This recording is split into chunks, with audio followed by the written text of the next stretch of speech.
সুবিধাই পাব। 15টা সমষ্টিৰ 15টা সমষ্টিতে আমাৰ কেণ্ডিডেট বা প্ৰাৰ্থী থাকিব বুলি আমাৰ সভাপতিয়ে ইতিমধ্যে কৈ আছে। এই 15টাৰ ভিতৰত ইতিমধ্যে আমাৰ 7টা আছে।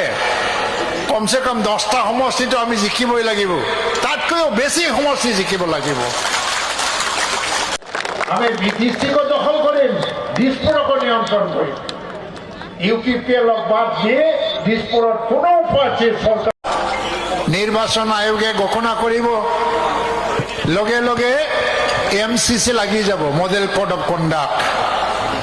মই আজি মন্ত্ৰীৰ গাড়ীত উঠি চাইৰেন বজাই বজাই ইয়াত আহিছোঁ। আৰ দিন ঘোষণা হওয়াৰ লগে লগে সাইৰেন বজোৱা বন্ধ, ফ্লেগ লোৱা বন্ধ। ময়ো এজন সাধারণ ব্যক্তি, বিধায়ক, মন্ত্রীর স্টেটাস থাকি যাব 20 তারিখ মেলৈকে, কিন্তু মন্ত্রীর ক্ষমতা মই ব্যবহার কৰিব নোৱাৰো। আজি এই কাৰণে মোৰ কাৰণেও খুবই এটা আনন্দৰ দিন, যে শেষ দিন বুলিও কব লাগিব, যে এটা তাৎপৰ্যপূৰ্ণ দিন। মন্ত্ৰী হিসাবে মই যোগদান কৰিবলৈ সুযোগ পাইছো আৰু দীপেন বড়ো ডাঙৰীয়াক মই আদৰিবলৈ সুযোগ পাইছো।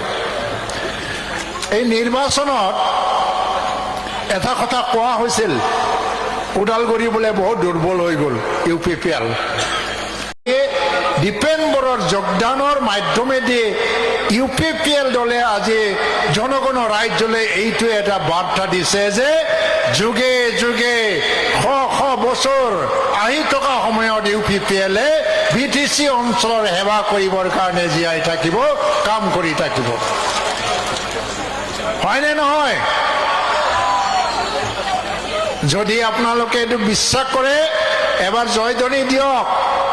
UPPL জিন্দাবাদ, UPPL জিন্দাবাদ, প্রমোদ বড়ো জিন্দাবাদ, প্রমোদ বড়ো জিন্দাবাদ, জিন্দাবাদ জিন্দাবাদ, দীপেন বড়ো জিন্দাবাদ, জিন্দাবাদ জিন্দাবাদ, দীপেন বড়ো জিন্দাবাদ, জিন্দাবাদ জিন্দাবাদ, বিজল নেলসন দৈমারি জিন্দাবাদ, জিন্দাবাদ জিন্দাবাদ, UPPL জিন্দাবাদ, জিন্দাবাদ জিন্দাবাদ। ধন্যবাদ। আপোনালোকে জিন্দাবাদ দিছে, কাৰণ